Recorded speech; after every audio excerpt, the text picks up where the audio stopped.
സ്നേഹമുള്ളവരെയും എല്ലാവർക്കും കത്തോലിക്ക സഭയുടെ മതബോധന പഠന കളരിയിൽ 1039 എപ്പിസോഡിലേക്ക് സ്വാഗതം. കത്തോലിക്ക സഭയുടെ മതബോധനം ഇത് വളരെ പ്രധാനപ്പെട്ട കാര്യമാണ്. വീണ്ടും വീണ്ടും പറയുന്നതിന്റെ കാര്യം, രണ്ടാം വത്തിക്കാൻ സൂനഹദോസിന്റെയും കൂടി ജൂബിലിയാണ് ഈ ജൂബിലി ആഘോഷം. എന്താണ് ജൂബിലിയുടെ പ്രധാന വിഷയം? ജൂബിലി ആഘോഷം എന്ന് പറയുമ്പോൾ എല്ലാ 100 വർഷത്തിലും 75 വർഷത്തിലും 50 വർഷത്തിലും 25 വർഷത്തിലും സഭ ജൂബിലി ആഘോഷിക്കുന്നുണ്ട്. എന്നാൽ അതോടൊപ്പം ഈ ജൂബിലിയിൽ രണ്ടാം വത്തിക്കാൻ സൂനഹദോസ് കഴിഞ്ഞതിന്റെ 60 വർഷം കഴിഞ്ഞ ജൂബിലിയും കത്തോലിക്ക സഭയുടെ മതബോധന ഗ്രന്ഥം ഇറങ്ങിയിട്ട് 30 വർഷം കഴിഞ്ഞ ജൂബിലിയും എല്ലാം ഇതിന്റെ അകത്തുണ്ട്. അതുകൊണ്ട് ഈ ജൂബിലി സമയത്തെങ്കിലും നമ്മൾ ഈ പ്രബോധനങ്ങൾ പഠിച്ച് പ്രബുദ്ധരായാൽ മാത്രമേ, ഞാൻ കത്തോലിക്ക സഭയിൽ വിശ്വസിക്കുന്നു എന്ന് വിശ്വാസ പ്രമാണത്തിൽ ഏറ്റു പറയുന്നുണ്ടെങ്കിൽ എന്താ നമ്മൾ വിശ്വസിക്കുന്നത്, അതാണ് ഈ പ്രബോധനം മുഴുവനും. അതിനാൽ ഇത് പരമ്പരയായി പഠിച്ചുകൊണ്ടിരിക്കുന്നവരും ഒരുപാട് പേര് ഇതിന്റെ ആരംഭം മുതൽ ഇപ്പോൾ പഠിക്കുന്നുണ്ട്. അവർക്കെല്ലാം ഞാൻ അഭിനന്ദനം അറിയിക്കുന്നു. അവരെല്ലാം സംശയങ്ങൾ ചോദിക്കുന്നുണ്ട്. ഓരോരുത്തരുടെയും സംശയം ഞാൻ വളരെ വ്യക്തിപരമായി സ്നേഹത്തോടെ മനസ്സിലാക്കി എല്ലാവർക്കും ഉത്തരം കൊടുക്കുന്നുണ്ട്. അതുകൊണ്ട് ആ ഒരു പോസിബിലിറ്റിയും കൂടി ഉണ്ട്. നിങ്ങൾ തുടക്കം മുതൽ ഇത് കേൾക്കണം. 1039 എപ്പിസോഡാണ് ഇപ്പോൾ നമ്മൾ പഠിച്ചുകൊണ്ടിരിക്കുന്നത്. വരുവിൻ, ഇന്ന് നമ്മൾ പഠിക്കുന്നത് കാറ്റക്കിസത്തിലെ 1160 നമ്പറാണ്. 1160. വിശുദ്ധ ലിഖിതം വാക്കുകളിലൂടെ വിനിമയം ചെയ്ത അതേ സുവിശേഷ സന്ദേശം ക്രിസ്തീയ പ്രതീക ചിത്രകല രൂപങ്ങളിലൂടെ പ്രകാശിപ്പിക്കുന്നു. രൂപവും വാക്കും പരസ്പരം പ്രകാശിപ്പിക്കുന്നു. ഇതിന് പറയുന്ന മറ്റൊരു വാക്കാണ് ഐക്കോണിഫിക്കേഷൻ. 1160. അത് ഇംഗ്ലീഷിലും കൂടി വായിക്കുമ്പോഴാണ് മനസ്സിലാവുന്നത്. Christian iconography. കണ്ടോ, ഐക്കണോഗ്രാഫിക്ക് എന്താ Malayalam? Christian iconography expresses in images the same gospel message that scripture communicate by words. Image and word illuminate each other.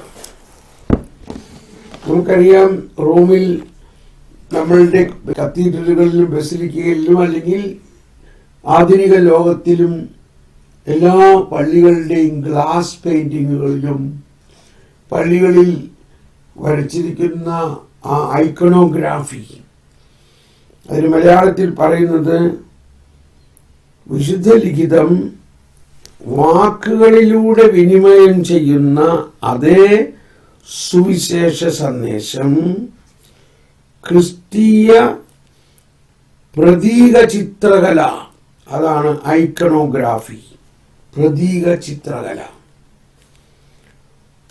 ചിത്രകല രൂപങ്ങളിലൂടെ പ്രകാശിപ്പിക്കുന്നു. രൂപവും വാക്കും പരസ്പരം പ്രകാശിപ്പിക്കുന്നു. ഉദാഹരണത്തിന് ഈശോയുടെ മനുഷ്യാവതാരം, മാലാഖ മറിയത്തിന്റെ അടുത്ത് വന്ന് സന്ദേശം അരുളുന്ന ഭാഗം, അത് വാക്കുകളിൽ നമ്മൾ ലൂക്കായുടെ സുവിശേഷത്തിൽ നമ്മൾക്ക് കാണാം. എന്നാൽ അതിൻ്റെ ഐക്കണോഗ്രാഫി ഒന്ന് സെർച്ച് ചെയ്ത് നോക്കുകയാണെങ്കിൽ എന്തോ ഒരു മനോഹരമാണ്. മാതാവ് പ്രാർത്ഥിച്ചുകൊണ്ടിരിക്കുമ്പോൾ മാലാഖ വന്ന് ആ സന്ദേശം അരുളുന്നത്. അപ്പോഴാണ് നമുക്ക് വളരെ കൂടി ആഴമായിട്ട് ആ മാലാഖയുടെ നിൽപ്പ് തന്നെ കാണുമ്പോൾ മാലാഖ മറിയത്തെ താണു വണങ്ങിക്കൊണ്ടാണ് നിൽക്കുന്നത്. എന്നോടൊരിക്കൽ ഒരു പ്രൊട്ടസ്റ്റന്റ് ഗ്രൂപ്പുകാരെ ചോദിച്ചു, തോമസ് പോൾ ബ്രദർ, പരിശുദ്ധാത്മാവിൽ ഇത്രയും നിറഞ്ഞ് നിങ്ങൾ എന്തിനാണ് ഈ മാതാവിന് ഇത്രയും ഇമ്പോർട്ടൻസ് കൊടുക്കണേ? അപ്പൊ ഞാൻ ഉടനെ പറഞ്ഞത് ഇതാണ്, സുവിശേഷത്തിൽ സ്വർഗത്തിൽ നിന്നും ഒരു പ്രധാന ദൂതൻ ഗബ്രിയേൽ മാലാഖ വന്നിട്ട് ഈ ഭൂമിയിൽ ഈ പെൺകുട്ടിയുടെ മുൻപിൽ മുട്ടുകുത്തി വണങ്ങുന്നു. ദൈവകൃപ നിറഞ്ഞവളെ നിനക്ക് സ്വസ്തി. കണ്ടോ, hail Mary full of grace. അത് വാക്കുകൊണ്ട് പറയുന്നതും അതേസമയം ഭാവനയിലും ആ ചിത്രത്തിൽ കാണുന്നതും ഒന്ന് മനസ്സിലേക്ക് കൊണ്ടുവന്നേ. ഒരു മാലാഖ, സാധാരണ മാലാഖയല്ല, പ്രധാന ദൂതന്മാരിലൊരു മാലാഖ സ്വർഗത്തിൽ നിന്ന് അയക്കപ്പെട്ടിരിക്കുന്നു. ആ മാലാഖ ഭൂമിയിൽ വന്ന് നോക്കുമ്പോൾ കാണുന്നതും സ്വർഗം ഭൂമിയിൽ. സ്വർഗം ഭൂമിയിൽ മറിയത്തിൽ. അപ്പോ ഇതെല്ലാം ആ ഐക്കണോഗ്രാഫി അല്ലെങ്കിൽ പ്രതീക ചിത്രകലാരൂപങ്ങളിലൂടെ പ്രകാശിപ്പിക്കുന്നു. അതുപോലെ ഈശോയുടെ പുനരുത്ഥാനം, ഈശോയുടെ പ്രത്യക്ഷീകരണം, ഈശോയുടെ മാമോദീസ, ഇതെല്ലാം ഓരോ, അതുപോലെ കാനായിലെ കല്യാണം, 5 അപ്പം കൊണ്ട് 5000 പേരെ, ഇതെല്ലാം വളരെ പ്രധാനപ്പെട്ട ഐക്കണോഗ്രാഫിയാണ്, പ്രതീക ചിത്രകല. അപ്പൊ ഈ പ്രതീക ചിത്രകലകൾ കാണുമ്പോൾ അതിനെ നമ്മൾ വിമർശിക്കരുത്. അതിൻ്റെ അർത്ഥവും വ്യാപ്തിയും ഉൾക്കൊണ്ടുകൊണ്ട് അതിനെ നമ്മുടെ ഹൃദയത്തിൽ ആലേഖനം ചെയ്യപ്പെടണം. ഓരോ പള്ളിയിലും ആ കുരിശിൻ്റെ വഴി, അതുപോലെ ജപമാലയിലെ രഹസ്യങ്ങളെല്ലാം പ്രതീക ചിത്രകലയിലൂടെ മനോഹരമായി നിരവധി പിൽഗ്രിം പ്ലേസുകളിൽ അവതരിപ്പിക്കപ്പെട്ടിരിക്കുന്നു. സ്നേഹമുള്ളവരെയും, അതിനാൽ അതിൻ്റെ പ്രബോധനം നമ്മൾ മനസ്സിലാക്കണം. അത് സഭയുടെ പ്രബോധനം അനുസരിച്ചിട്ടാണ്. ആ സഭയുടെ പ്രബോധനമാണ് ഇവിടെ ഉദ്ധരിച്ചിരിക്കുന്നത്. കൗൺസിൽ ഓഫ് നൈസിയ 787 നടന്ന നൈസിയയിൽ നടന്ന കൗൺസിലിൽ വെച്ചിട്ടാണ് അതിൻ്റെ പ്രധാന പ്രബോധനം. അത് നമുക്ക് വായിക്കാം. ഞങ്ങൾക്ക് ഏൽപ്പിക്കപ്പെട്ട ലിഖിതങ്ങളും ആ ലിഖിതങ്ങളുമായി എല്ലാ സഭാ പാരമ്പര്യങ്ങളും അവികലമായി സംരക്ഷിക്കുന്നുണ്ടെന്ന് ഞങ്ങൾ പ്രഖ്യാപിക്കുന്നു.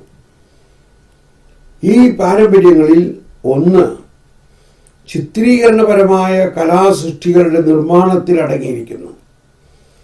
അത് സുവിശേഷ പ്രഘോഷണത്തിൻ്റെ ചരിത്രവുമായി ചേർന്ന് പോകുന്നു. എന്നാൽ ദൈവവചനത്തിൻ്റെ മനുഷ്യാവതാരം യഥാർത്ഥമായിരുന്നു, സാങ്കല്പികമായിരുന്നില്ല. കണ്ടോ, അതാണ് മറ്റ് കലാരൂപങ്ങൾ ഫിക്ഷണൽ ആണ്, സാങ്കല്പികമായ കലാരൂപങ്ങളുണ്ട്. അങ്ങനെ ഒരു കലാരൂപമല്ല ഇത്. അതുകൊണ്ട് അവിടെ അടിവരയിടണം. എന്താണ് അടിവരയിടേണ്ടത്?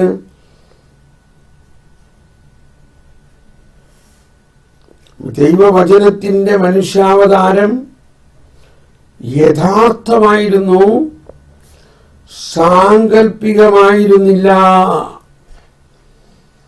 അത് നമുക്ക് ഉപകാരപ്രദമായിരുന്നു എന്നിങ്ങനെ ഈ കലാസൃഷ്ടികൾ ഉറപ്പിച്ചു പറയുന്നു. എന്തെന്നാൽ പരസ്പരം സൂചിപ്പിക്കുന്ന യാഥാർത്ഥ്യങ്ങൾ അവയുടെ അർത്ഥം സംശയരഹിതമായി പരസ്പരം പ്രകടമാക്കുന്നു. അതാണ് കൗൺസിൽ ഓഫ് നൈസായിലെ പ്രബോധനം. വീണ്ടും വായിക്കാം. 1160 വിശുദ്ധ ലിഖിതം വാക്കുകളിലൂടെ വിനിമയം ചെയ്യുന്ന അതേ സുവിശേഷ സന്ദേശം. അതാണ് മനുഷ്യാവതാര രഹസ്യം. എലിസബത്തിന്റെ വീട്ടിലേക്ക് മാറിയം വരുന്നു, കാനായിലെ കല്യാണം, സക്കേവൂസ് അന്ധന്റെ കാഴ്ച, അല്ലെങ്കിൽ ഈശോയുടെ പ്രത്യക്ഷീകരണം, ഈശോയുടെ രൂപാന്തരീകരണം, ഇതെല്ലാം വാക്കുകളിൽ മാത്രം മനസ്സിലാക്കിയാൽ പോരാ. അതുകൊണ്ട് പരിശുദ്ധാത്മാവ് തന്നെ അത് വരയ്ക്കാൻ കഴിവുള്ള, ആ ചിത്രകലയിൽ വലിയ കഴിവുള്ള പിതാക്കന്മാർ, സഭാപിതാക്കന്മാരിൽ തന്നെ പലർക്കും ഈ കഴിവുകളുണ്ടായിരുന്നു. പ്രതീക ചിത്ര രൂപങ്ങളിലൂടെ പ്രകാശിപ്പിക്കുന്നു. രൂപവും വാക്കും പരസ്പരം പ്രകാശിപ്പിക്കുന്നു. ഞങ്ങൾക്ക് ഏൽപ്പിക്കപ്പെട്ട ലിഖിതങ്ങളും ആ ലിഖിതങ്ങളുടെമായ എല്ലാ സഭാ പാരമ്പര്യങ്ങളും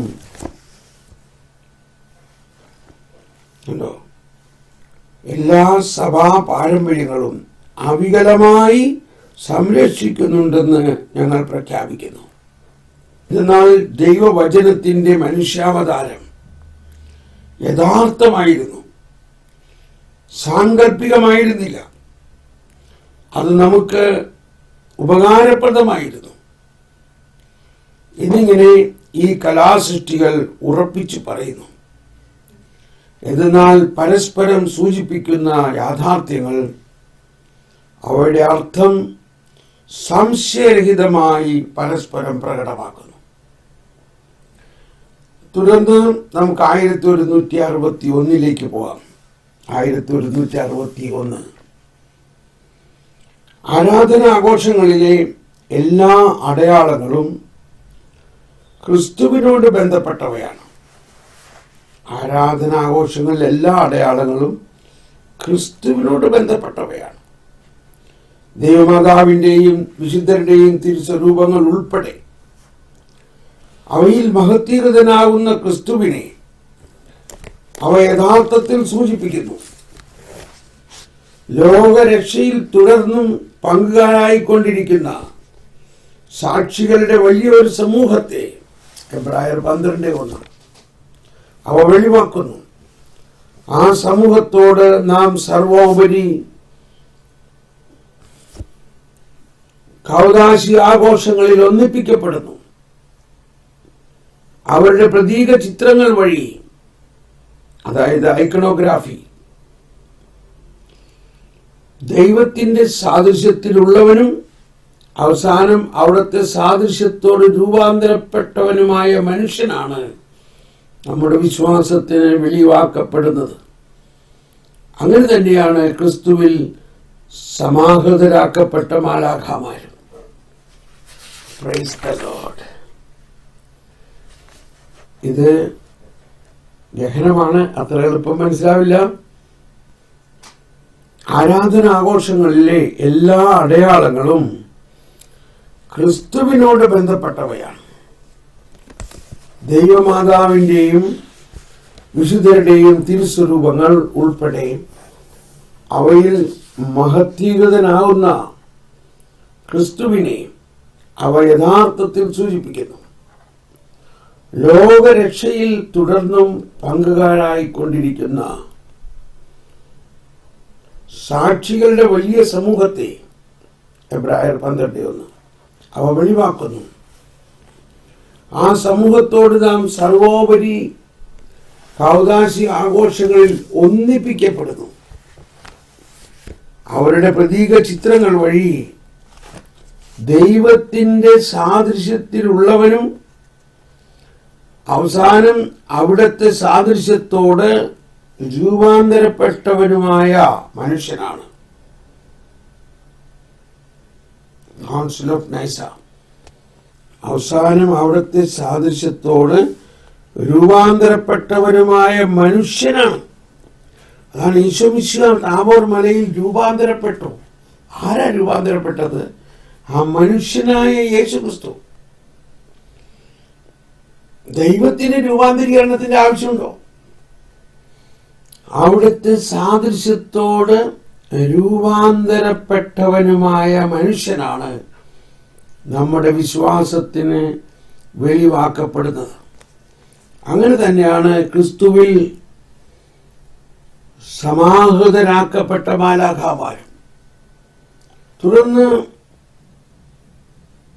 വീണ്ടും കൗൺസിൽ ഓഫ് നൈസായിൽ പഠിപ്പിക്കുന്നതാണ്, അമൂല്യവും ജീവദായകവുമായ കുരിശിന്റെ ചിത്രം പോലെ നമ്മുടെ കർത്താവും ദൈവവും രക്ഷകനുമായ യേശുക്രിസ്തുവിന്റെയും ദൈവത്തിന്റെ പരിശുദ്ധ മാതാവായ കളങ്കമേശാത്ത നാഥയുടെയും വന്ദിരായ മാലാഖമാരുടെയും സകല വിശുദ്ധന്മാരുടെയും നീതിമാന്മാരുടെയും ഛായം കൊണ്ട് വരച്ചതോ മൊസൈക്ക് അഥവാ ഉചിതമായ മറ്റു വസ്തുക്കൾ ഇവ കൊണ്ട് നിർമ്മിച്ചതോ ആയ വന്യവും വിശുദ്ധവുമായ രൂപങ്ങൾ ദൈവത്തിന്റെ വിശുദ്ധാലയങ്ങളിലും വിശുദ്ധ പാത്രങ്ങളിലും വസ്ത്രങ്ങളിലും ഭിത്തികളിലും പാനലുകളിലും വീടുകളിലും തെരുവുകളിലും പ്രദർശിപ്പിക്കപ്പെടണമെന്നാണ് നമ്മുടെ വിശുദ്ധ പിതാക്കന്മാരുടെ പ്രബോധനവും കത്തോലിക്ക സഭയുടെ പാരമ്പര്യവും അനുസരിച്ച്.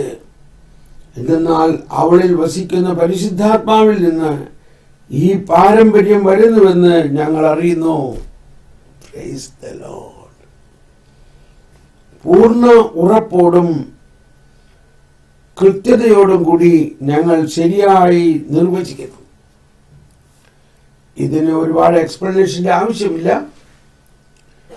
എക്സ്പ്ലെയിൻ ചെയ്യുകയാണെങ്കിൽ ഒരുപാട് എക്സ്പ്ലെയിൻ ചെയ്യാനുണ്ട് താനും. പലപ്പോഴും നമുക്കൊരു സംശയമാണ്, ഇത്രയും ഈ ചിത്രങ്ങളൊക്കെ വരയ്ക്കേണ്ട ആവശ്യമുണ്ടോ? പ്രത്യേകിച്ച് പ്രൊട്ടസ്റ്റന്റ് സഭാ സഹോദരന്മാർ നമ്മളെ വിമർശനാത്മകമായിട്ട് ഇതിനെല്ലാം പറയുമ്പോൾ നമ്മൾക്ക് സംശയമാണ്. പക്ഷേ അതിൻ്റെ പരിശുദ്ധാത്മ നിവേശിതമായ പ്രബോധനമാണ് നമ്മളിപ്പോൾ കേൾക്കുന്നത്. പരിശുദ്ധാത്മാവാണ് ആ ക്രിയാത്മകതയുടെ ഉള്ളിൽ പ്രവർത്തിക്കുന്നത്. അതുകൊണ്ടാണ് അതുപോലെയുള്ള ചിത്രങ്ങളും രൂപങ്ങളും വെച്ച് വണങ്ങുന്ന സ്ഥലത്ത് വലിയ അത്ഭുതങ്ങളും അടയാളങ്ങളും സംഭവിക്കുന്നതും. പ്രത്യേകിച്ച് പരിശുദ്ധ കന്യാമാതാവിൻ്റെയും വിശുദ്ധന്മാരുടെയും എല്ലാം ചിത്രങ്ങളും രൂപങ്ങളും എഴുന്നള്ളിച്ചു കൊണ്ടുപോകുമ്പോഴും എല്ലാം അത്ഭുത സിദ്ധികൾ നടക്കുന്നുണ്ട്. തുടർന്ന് 1162 പുൽത്തകിടി കണ്ണുകളെ ആനന്ദിപ്പിക്കുകയും ആത്മാവിനെ ദൈവത്തിന്റെ മഹത്വം കൊണ്ട് നിഗൂഢമാംവിധം നിറയ്ക്കുകയും ചെയ്യുന്നത് പോലെ പ്രതീക രൂപങ്ങളുടെ സൗന്ദര്യവും എന്നെ ധ്യാനത്തിലേക്ക് നയിക്കുന്നു. ഇത് വിശുദ്ധ ജോൺ ഡമാസീനാണ്. അതുപോലെ വിശുദ്ധ പ്രതീക ചിത്രങ്ങളെ കുറിച്ചുള്ള ധ്യാനം ദൈവവചനത്തെ പറ്റിയുള്ള ധ്യാനത്തോട് ആരാധനാ ഗീതങ്ങളുടെ ആലാപനത്തോടും യോജിച്ച് ആഘോഷത്തിലെ അടയാളങ്ങളുടെ സമന്വയത്തിലേക്ക് പ്രവേശിപ്പിക്കുന്നു. അങ്ങനെ ആഘോഷിക്കപ്പെടുന്ന രഹസ്യത്തിന്റെ ഓർമ്മ ഹൃദയത്തിൽ മുദ്രിതമാക്കപ്പെടുകയും അനന്തരം വിശ്വാസികളുടെ പുതിയ ജീവിതത്തിൽ പ്രകാശിപ്പിക്കപ്പെടുകയും ചെയ്യുന്നു. ഒരിക്കൽ കൂടി, പുൽത്തകിടി കണ്ണുകളെ ആനന്ദിപ്പിക്കുകയും ആത്മാവിനെ ദൈവത്തിന്റെ മഹത്വം കൊണ്ട് നിഗൂഢമാംവിധം നിറയ്ക്കുകയും ചെയ്യുന്നത് പോലെ പ്രതീക രൂപങ്ങളുടെ സൗന്ദര്യം എന്നെ ധ്യാനത്തിലേക്ക് നയിക്കുന്നു. വിശുദ്ധ ജോൺ ഡമാസീൻ. അതുപോലെ വിശുദ്ധ പ്രതീക ചിത്രങ്ങളെ കുറിച്ച് ഐക്കണോഗ്രാഫി ധ്യാനം കുറിച്ചുള്ള ധ്യാനം ദൈവവചനത്തെ പറ്റിയുള്ള ധ്യാനത്തോടെയും ആരാധനാ ഗീതങ്ങളുടെ ആലാപനത്തോടും യോജിച്ച് ആഘോഷത്തിലെ അടയാളങ്ങളുടെ സമന്വയത്തിലേക്ക് പ്രവേശിക്കുന്നു. അങ്ങനെ ആഘോഷിക്കപ്പെടുന്ന രഹസ്യത്തിന്റെ ഓർമ്മ ഹൃദയത്തിൽ മുദ്രിതമാക്കപ്പെടുകയും അനന്തരം വിശ്വാസികളുടെ പുതിയ ജീവിതത്തിൽ പ്രകാശിപ്പിക്കപ്പെടുകയും ചെയ്യുന്നു. ഇവിടെ 2502 അതുകൂടി എടുത്താൽ നമുക്ക് ഈ ടോപ്പിക്ക് കംപ്ലീറ്റ് ആക്കാം. 2502. ഇതിനു മുമ്പ് നമ്മൾ കുറച്ച് ദിവസം മുമ്പ് പഠിച്ചതാണ്. വിശുദ്ധ കല അതിൻ്റെ സവിശേഷ വിളിക്ക് അനുസൃതമായ രൂപത്തിലുള്ളതായിരിക്കുമ്പോൾ സത്യപൂർണവും സുന്ദരവുമാണ്. ദൈവത്തിൻ്റെ സർവാതിശായിയായ രഹസ്യത്തെ, അതായത് അവിടുത്തെ മഹത്വത്തിൻ്റെ തേജസ്സും സത്തയുടെ മുദ്രയുമായവനും ദൈവത്വത്തിൻ്റെ സമഗ്രപൂർണമായ ശാരീരിക വാസസ്ഥാനമായിരിക്കുന്നവരും ആയ ക്രിസ്തുവിൽ ദൃശ്യമായി തീർന്ന സത്യത്തിൻ്റെയും സ്നേഹത്തിൻ്റെയും സർവാതിശായിയായ അദൃശ്യ സൗന്ദര്യത്തെ വിശ്വാസത്തിലും ആരാധനയിലും ആവിഷ്കരിക്കുകയും മഹത്വപ്പെടുത്തുകയും ചെയ്യുകയാണ് വിശുദ്ധ കലയുടെ സവിശേഷ വിളി. ഈ ആധ്യാത്മിക സൗന്ദര്യം ഏറ്റവും പരിശുദ്ധയായ കന്യകാമാതാവിലും മാലാഖമാരിലും വിശുദ്ധരിലും പ്രതിബിംബിക്കുന്നു. നിർവ്യാജമായ കല മനുഷ്യനെ ആരാധനയിലേക്കും പ്രാർത്ഥനയിലേക്കും സൃഷ്ടാവും രക്ഷകനും പരിശുദ്ധനും പൗത്രീകരിക്കുന്നവനുമായ ദൈവത്തോടുള്ള സ്നേഹത്തിലേക്ക് നയിക്കുന്നു. കുറച്ച് ദിവസം മുമ്പ് നമ്മൾ പഠിച്ചതാണ്. ഇത് ഒരിക്കൽ കൂടി വായിച്ച് നിങ്ങൾ മനസ്സിലാക്കണം. നമ്മൾക്ക് ഇവിടെ നിർത്താം.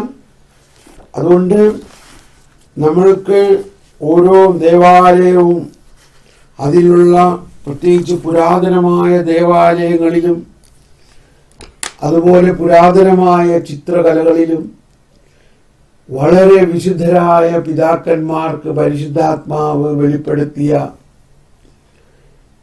നിരവധി പ്രതീകങ്ങളുണ്ട്. ഉദാഹരണത്തിന് ഒരു പ്രതീകം ഞാൻ പറയാം. ആർട്ടിസ്റ്റ് റെംബ്രാൻഡ് വരച്ച return of the prodigal son, മുടിയനായ പുത്രൻ തിരിച്ചു വരുമ്പോൾ പിതാവ് അവൻ ആലിംഗനം ചെയ്യുന്ന ആ ചിത്രം വളരെ പ്രസിദ്ധമായ ചിത്രമാണ്. അതൊരു ഫ്രഞ്ച് ആർട്ടിസ്റ്റ് റെംബ്രാൻഡ് ആണ് വരച്ചത്. എന്നാൽ അതിനെ നമ്മൾ സൂക്ഷിച്ച് വീക്ഷിക്കണം. അവിടെ പിതാവ് അവനെ കെട്ടിപ്പിടിച്ച് നിൽക്കുമ്പോൾ അടുത്ത് മൂത്ത പുത്രൻ നോക്കി നിന്ന് ആശ്ചര്യപ്പെടുകയാണ്, എന്തിനാണ് പിതാവ് ഇവനെ കെട്ടിപ്പിടിച്ചിങ്ങനെ നിൽക്കണേ. ആ കെട്ടിപ്പിടിക്കുന്ന പടത്തെ നിങ്ങൾ ശ്രദ്ധിക്കുകയാണെങ്കിൽ പിതാവിൻ്റെ 2 കരങ്ങളെയും ശ്രദ്ധിക്കണം. യൂട്യൂബിൽ നിങ്ങൾ അത് സെർച്ച് ചെയ്യാം, അല്ലെങ്കിൽ ഗൂഗിളിൽ സെർച്ച് ചെയ്യാം. Artist Rembrandt return of prodigal sun. ഞാൻ ഉദാഹരണം പറയാണ്. ആ 2 കരങ്ങളെ സൂക്ഷിച്ച് വീക്ഷിക്കുമ്പോൾ അതിൽ 2 കരങ്ങളും വ്യത്യാസമുള്ളതായിട്ട് കാണാം. ഒരു കരം പിതാവിൻ്റെ ഒരു പൗരുഷമായ കരവും മറ്റൊരു കരം മാതാവിൻ്റെ അമ്മയുടെ വാത്സല്യം നിറഞ്ഞൊരു കരവുമായിട്ട് നമുക്ക് കാണാം. എന്നാൽ ഇത് അധികം പേര് കാണാറില്ല.